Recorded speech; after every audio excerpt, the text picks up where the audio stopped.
Good morning to you, my name is Nairi and I'm going to do a chatty video. It's like a family update video which I do from time to time, and I'm also completely not going to edit any of it, so what you see is what you get. And I think for some of you that are following me more closely, that's really nice, just to get the real me and not the one that's a little bit more polished, even though not that polished, to be fair. So I've got a list of things that I want to chat to you about today. We've had a few updates on things, so sorry, I need my glasses. So I'm going to talk to you about school. I'm going to talk to you about rewards for the boys. Also sibling dominance, which I kind of mentioned before, but I want to give you an example of what's happened recently.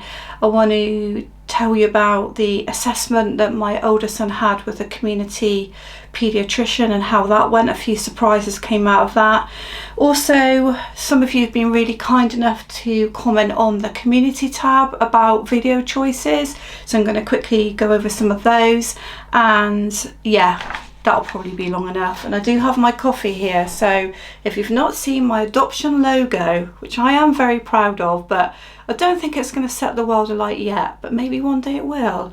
So it's called kind of like the Embrace Heart logo. You can find stuff on Redbubble under Adopt a Nairi. You can also find stuff on my main website. You can go to the shop, less on there, which is Adoption with Nairi. So there's not many Nairis in the world, so that should make it easier for you. So first of all, I'm going to talk to you about school with the boys. And I want to say I get a really croaky voice, which I cut out all the time on my videos, so that's why I've got my coffee for an unedited version. So school. So the boys have been doing quite well in the sense that they've been getting positive feedback from school. And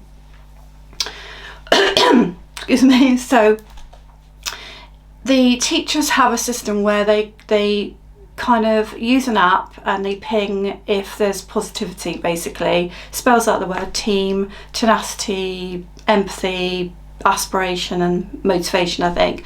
So this last week we had a look on the app and both boys have obviously been doing really positively at school, and there are absolutely no negatives on there. So that was like super good and we were really pleased. There's still other issues around school, around friendships, which is for the younger one, and just general academic understanding for the older one. But the fact that we got all these positives home was great, and we were really happy. And as a result of that, we gave them a reward this morning. So it's Saturday morning, so it's your Saturday morning live chat. Well, not live.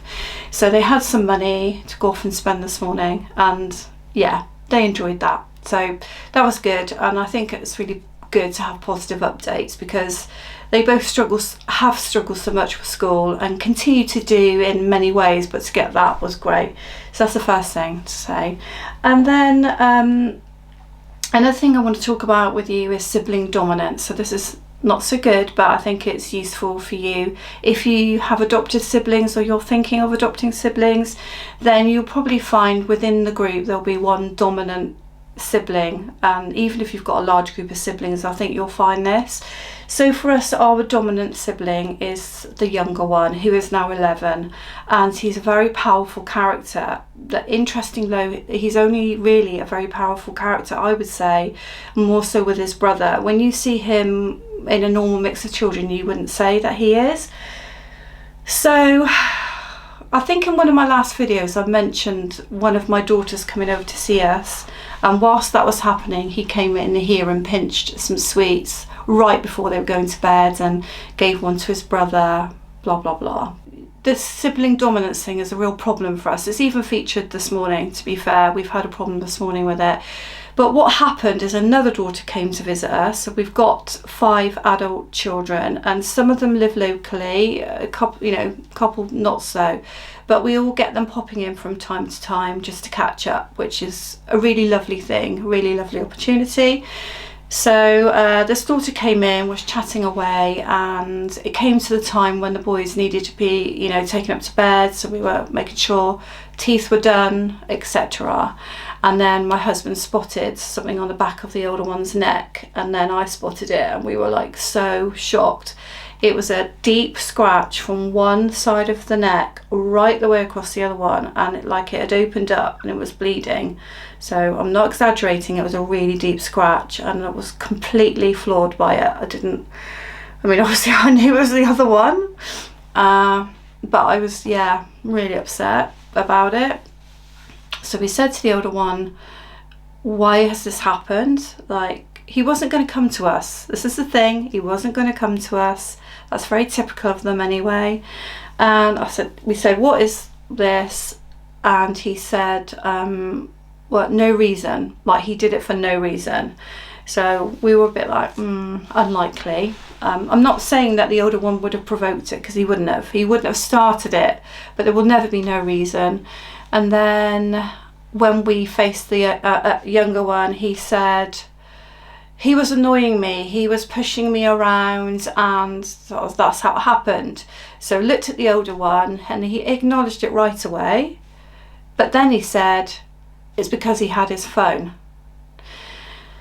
So the reason why we don't do phones after tea or dinner or whatever you want to call your last meal is because the phones have gaming on it, and the gaming makes them quite agitated before they go to bed. So we'll let it happen for a limited amount of time before, when they come back from school, but we never really do gaming after dinner or tea, and they know that. It's just a given, they know that.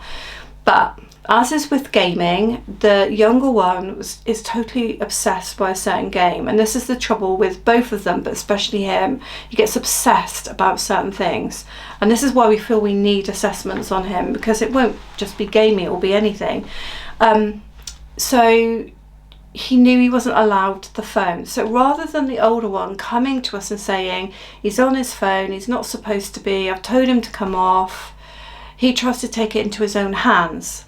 So I said to him, why did you do that? Why did you just not come straight away to us? You know this is a rule that everybody knows about. And he said, because I knew if I did, he would hurt me. And that's when your heart sinks, isn't it? Because you know that I know that the older one is afraid of the younger one, and that's why he didn't come to us. But then he got hurt anyway. So it's a lose-lose for him, isn't it? And it's very tough to deal with when you know that's the dynamic, and it's always been a dynamic, and it's very hard to know how to kind of deal with that. I still don't really know, because the older one will never come to us ever. You'll only say it when it's already done. So of course we've then got this quite nasty wound to deal with.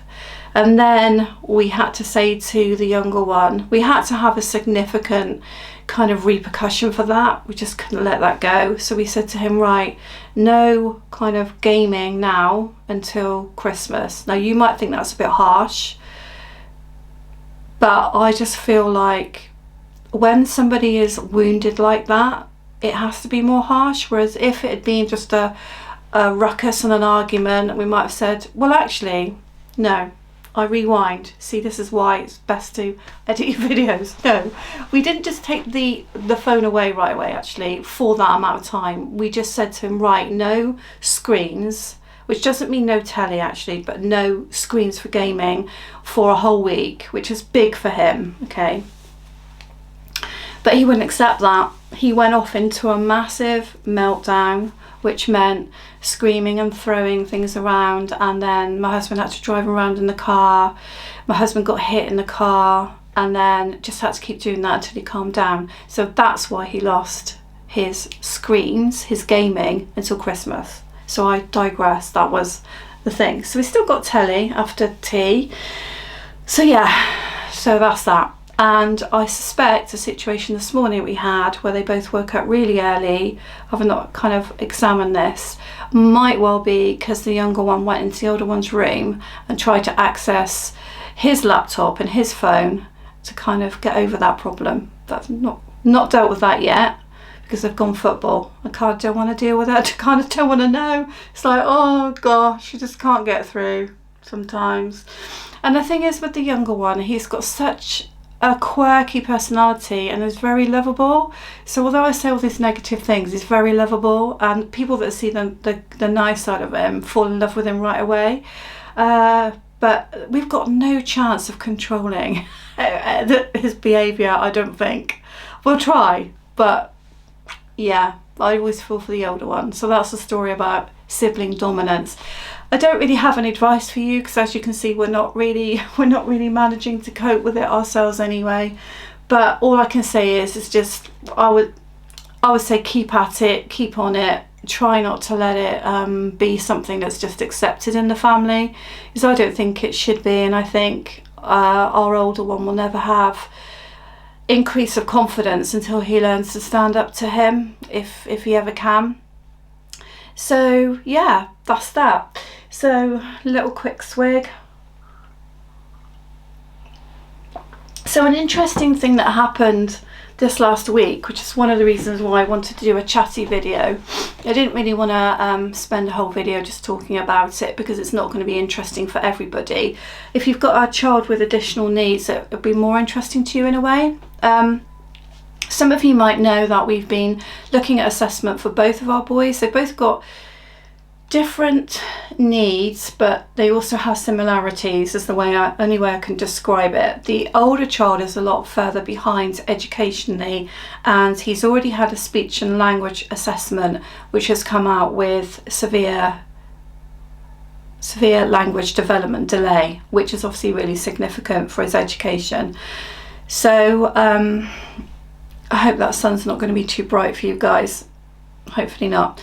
So that was a bit of a blow, but not a surprise, and we've really had to fight for quite a lot of things along the way, which you definitely wouldn't expect. But if you do have a child with additional needs, you'll know what I mean. You have to fight for everything, and things are supposed to work together, but they're always very disconnected. So he's had that, and he went off to a geneticist as well to have his blood taken and an examination. And they've determined, or she determined, it's probably not fetal alcohol syndrome. So again, that's something the school thought it probably was, but the geneticist says she doesn't think so. So the bloods have gone off for any other particular biological genetic thing that it could be, to mean that he's having all these difficulties. So that's on the roll. And the geneticist said, why on earth hasn't he had a community paediatrician looking over him? The truth of the matter is, I did just edit out me closing the curtains and sorting the lighting out, because I really don't think that you are going to be interested in that. So so kind of lost my train of thought there. So she said, why is there no community paediatrician involved? And we said, well, we don't know. I think sometimes because we adopted the boys from foster care, but we already had them, a lot of the things that we were kind of eligible to have to carry through haven't happened. And this is what the school have said as well. There should be a community paediatrician involved. So to cut a long story short, we had to go through the GP, and the GP had to ask 3 times for that community paediatrician assessment to happen. 3 times. Oh, excuse me. This is a previously looked after child that clearly has lots of needs going on, and we had to fight for it, but we got it. And this last week it happened. So she did ask me lots of questions, which always happens, but thank God she didn't go through his history again in front of him, which does always happen. And she asked me lots of questions about his coordination, when he first learned to do things like bike, shoelaces, etc. And we just worked through so many things. I think we were there for a couple of hours probably. She tested his walking, she looked at his handwriting, she asked him to write his name, which is really short, so she didn't get anything from that, so she had to ask him to write again. And just went over his history developmentally, really. Asked me a lot about whether he understood somebody else's facial expression for feelings, and whether he could interpret someone's mood, which was an interesting question. I had to answer most of the time no. And she said what kind of like I've known it's really difficult to unravel with both of the children because of their history and their history of neglect. It's difficult to unravel whether there's a particular childhood condition or whether we're looking at global delay because of neglect. So anyway, what was really surprising that came out of this was she said to me, well, two things, that she would put us for the occupational therapist, especially because he struggles to kind of handwrite for very long. So that was fine. I was happy to go with that. And then she said, I think maybe we should go down the neurodevelopment pathway for him, which I know what it is because our other son has been put forward for that, and it's for autism, Tourette's, ADHD, and there's a couple of other things in there as well. And kind of looked at her, she said, because I think there's a chance it's a social communication interaction problem. I know what that means because of working in early years, so I know that can potentially mean autism. And I was like, yeah, I said, somebody else has mentioned that to me. The speech and language therapist has kind of mentioned that to me. But I think because our oldest son is like the most calmest kind of, he doesn't have some of the outward displays that you would expect from an autistic child, when he doesn't have the meltdowns and stuff like that, and he doesn't have any bodily kind of movements and things. So I just said to her I wasn't thinking along those lines because of that. But she said, well, there are quite a few indications that you're telling me that could mean that there's a possibility. And so she said, I'm going to go back to school and I'm going to ask them if they will support that. Now, I don't think school will think it is that, because I don't think he does present really obviously as that. But my husband thinks school will go along with it because they're quite supportive, and they've been very supportive so far of this process. The Senko has been. So we'll just have to watch that space. So that's the story of the community paediatrician. And she also said it's absolutely essential that you get an educational psychologist on board, and you do that assessment for his cognitive abilities. And we're still waiting for that. I think there's a massive waiting list in the UK. So I don't know. We'll see how long we have to wait. But if we might have to pay for it, and I don't think there are any funds. There's no particular fund that you can use for that as far as I know. So that's that. So guys, video choices. Sorry if that was a bit long. Video choices that you've given me on the community tab. Thank you for all of you who participated, because I can put forward the ideas that I think adopters will want to hear, but it's really nice sometimes to have individual video choices. So I've got them all written down, and don't worry if you don't see it right away, because I'm always I'll always have 3 or 4 videos pre-recorded ahead of where I am now, and then I might slip one extra in, like I've got one for Christmas coming up because Christmas is coming up. So don't worry if you don't even see it this side of this year. I will try to get them out though as quickly as possible. I do about 2 a week, unless a video has slumped, and then I might add an extra one in.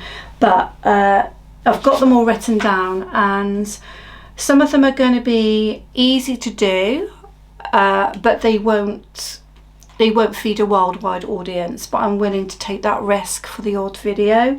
Some of them are going to be harder, where it involves other people and deciding who those people should be and whether people want to participate. And some of them are going to take quite deep level research, but I'm happy to weave them in. So thank you for doing that. And as far as my book is concerned, it's still coming along. I get the odd day where I can just churn out a chapter or so, but I'm looking after my grandchildren more at the moment, a couple of days a week, so that does mean less time, but you know, I am doing the book as well. So also, I just want to thank you. There's been a couple of people recently I've put on the channel, and obviously the comments on the channel boost the algorithm. If you've not heard of an algorithm, it just means like basically the video will get pushed out more. So when you get comments on the channel and likes and stuff like that, when people watch it more often, then the video will do better.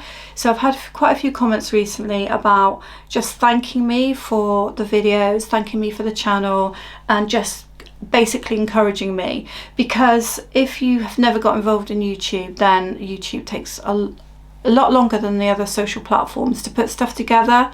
You have to be, there's a lot of background work to do before the video comes out. So thank you to those people. And also just want to mention again that if you are into crafty type stuff, then I do have another channel that's planning, and you only ever see my hands. It's called Plan with Nairi, where I use these type of sticker books, and I use my planners because I use my planner anyway, I've shown you before, to write down like ideas that I'm going to use for future videos. I've got like 10-12 ideas there, and then I plan out each video with like 10 points that I want to cover in the video, so I use it practically. So thank you guys. Sorry it's kind of more waffly, but I wanted it to be more chatty, more friendly with you, and I will have to edit the lighting situation, but other than that the video will be unedited, and I hope you enjoy that, and I'll see you on my channel on my next video. Thank you.